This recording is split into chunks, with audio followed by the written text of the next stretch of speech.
40 வருஷமா விடாத பகை. எதுக்கு தன்னை துரத்துது, எதுக்காக நம்ம அடி வாங்குறோம்னே தெரியாம அடி வாங்கிக்கிட்டு இருக்கு ஜனங்கள் ஒரு பக்கம். ஒரு வகுப்பினரை ஒருத்தவே அடிச்சா பரவாயில்ல, கிட்டத்தட்ட 1000 பேர் அடிக்கிறான். அதாவது ஒருத்தவன 10 பேர் அடிக்கிறது வீரம்டா, 10 பேரை ஒருத்தையும் சமாளிக்கிறேன் பேர் அதான்டா வீரம்ன்ற மாதிரி. ஒரு தாழ்த்தப்பட்டவங்களை ஓப்பனாவே சொல்லப்போனா ஒரு பல்லர் பறைய சக்கரீரா இருக்கட்டும், ஒடுக்கப்பட்டவங்களை நாடாரு ஒடுக்கப்பட்டவன் அடிக்கிறது, ஒரு பிள்ளை மாதிரி ஒடுக்கப்பட்டவன் போய் சண்டை போடுறது, ஒரு யாதவர் ஒடுக்கப்பட்டவன் அடிக்கிறது, மறவர் சேர்வாரு கல்லரு இவங்க போல அந்த ஒடுக்கப்பட்டவங்கள போய் சண்டை போடுறது.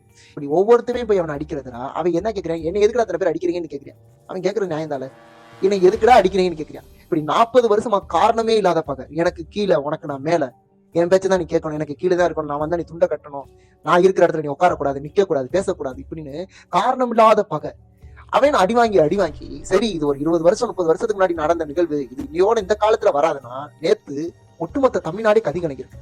திருநெல்வேலி மாவட்டம் நாங்குநேரி பெரம்புத்துல டீ கடையில நின்று பெரியவங்க சிறியவங்க டீ சாப்பிட்டு இருக்காங்க. ஒரு 3 வண்டியில வந்தவங்க கிட்டத்தட்ட 9 பேர் கொண்ட குழு 3 பைக்ல வந்து பெட்ரோல் கொண்டு அடிச்சு கண்மூடித்தனமா போதையில வந்தவங்க போனவங்கன்னா கொடூரமா வெட்டி அதுல 2 பேர் பரிதாபமா இருந்தாங்க.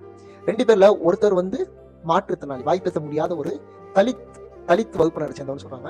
இன்னொருத்தர் யாருன்னா அவன் வடமாநிலத்துவே செங்கல்சுவாலையில் வேலை பார்க்கறவன், அவனை கொடூரமா வெட்டி இப்படி அவனை மட்டும் வெட்டாம அவங்கள வெட்டி கொண்டது மட்டும் இல்லாம போற போக்குலன்னா யார் யார் கண்ணுக்கு படுறாங்களோ பெரியவங்க சிறியவங்க யாரையுமே பச்சை பாரம் இல்லாம கொடூரமா வெட்டி கொண்டிருக்கு அந்த போத கும்பல். அது போத கும்பல் இல்ல, அது ஜாதி வெறி பிடிச்ச கும்பல். இந்த திருநெல்வேலி மாவட்டத்துல இந்த நாங்குநேரின்ற ஊர் வந்து இன்னைக்கு நேத்து ஃபேமஸ் கிடையாது. இது நம்ம பல வருஷமா நம்ம நாங்குநேரின்னு நம்ம கேள்விப்பட்டு வந்து எப்படி ஜல்லிக்கட்டுக்கு அலங்காநல்லூர் ஃபேமஸ்ன்ற மாதிரி இந்த நாங்குநேரின்றது வந்து அந்த ஊருடைய பேர் மட்டும் தான் ஃபேமஸ் தவிர அந்த ஊர் வந்து இன்ன வரைக்கும் ஃபேமஸ் ஆகல. எப்படி சொல்ல போனா அந்த ஊர் வளர்ச்சி அடையாத ஒரு ஊர். பக்கத்துல உள்ள ஏர்வாடியா இருக்கட்டும், அதை தாண்டி உள்ள ஒரு வள்ளியூரா இருக்கட்டும், அதுல உள்ள வளர்ச்சி கூட இந்த நாங்குநேரி ஊர்ல வளர்ச்சி இருக்க. சொல்ல போனா ஒரு குக்கிராமம் போல இருக்கும், ஒரு டீ கடை, ஒரு சின்ன மெடிக்கல். ஏன் அந்த ஊர் வளர்ச்சி அடையலன்னா இந்த ஜாதி வெறி பிடிச்ச நாய்களாலே அந்த ஊர் வளர்ச்சி அடையல. இவன் ஒரு பக்கம் பாட்ட போறது, அவன் ஒரு பக்கம் பாட்ட போறது, இவங்க ஜாதியை தான் வளர்த்தாங்க தவிர அந்த ஊர்ல ஒரு நல்ல உணர்ச்சிகள் எதுவும் வளரல. ஒரு படிப்புகளை படிக்க போற இடத்துல கூட கத்தியோட தான் போறியா, புத்தகத்தை கொண்டு போறது இல்ல, பள்ளித்த போய் வெற்றியா. சமீபத்துல கூட ஒரு பள்ளி மாணவனை கொடூரமா வெட்டினாங்க. அதே அந்த நாங்குநேரியில. இப்படி நாங்குநேரியில வந்து வளர்ச்சினா என்ன வளர்ச்சினா ஜாதி மட்டும் தான் வளர்ச்சி. கிட்டத்தட்ட 30-40 வருஷமா இங்க ஜாதி மட்டும் தான் வளர்ச்சி அடையுது, இன்னும் வளர்ச்சி அடைஞ்சிருக்கு. ஏன்னா அந்த ஜாதி வச்சுதான் அந்த அரசியல்ன்ற ஒரு அரசியல் வட்டாரமே இந்த ஜாதி வச்சுதான் ஓடிக்கிட்டு இருக்கு.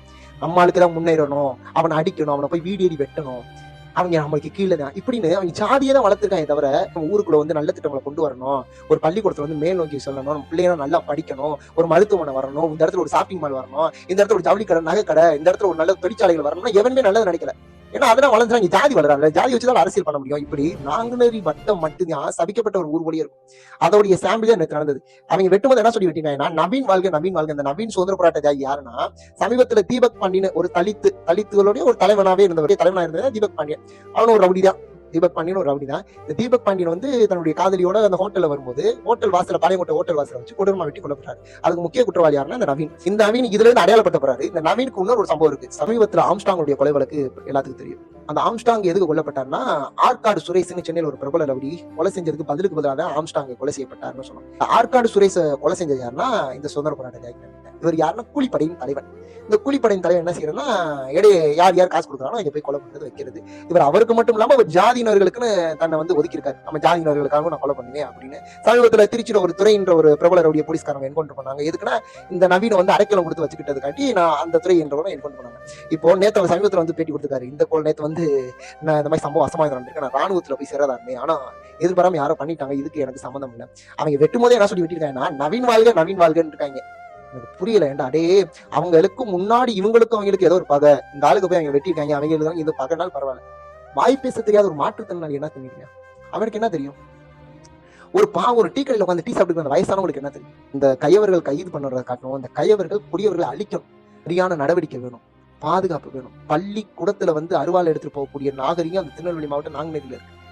அது மாறணும். பள்ளி குழந்தைகளுக்கு அவேர்னஸ் ஏற்படுத்தக்கூடிய ஒரு மாசம் பெற்றோர்களை வர வச்சு இன்னும் ஒரு சிறப்பான ஒரு மீட்டிங்கை வந்து அரசாங்கம் ஏற்படுத்தணும்.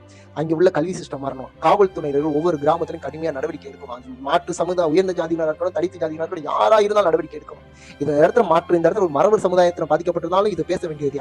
ஏன்னா இங்க ஜாதினால ஒரு உயிர் சாகக்கூடாது, இனி கொலைன்னு நடக்கக்கூடாது. முக்கியமா அந்த மாவட்டங்கள் வந்து மாறணும். 20 வருஷத்துக்கு முன்னாடி நடந்தது இப்ப மறுமாட்டம் நடக்கிறது.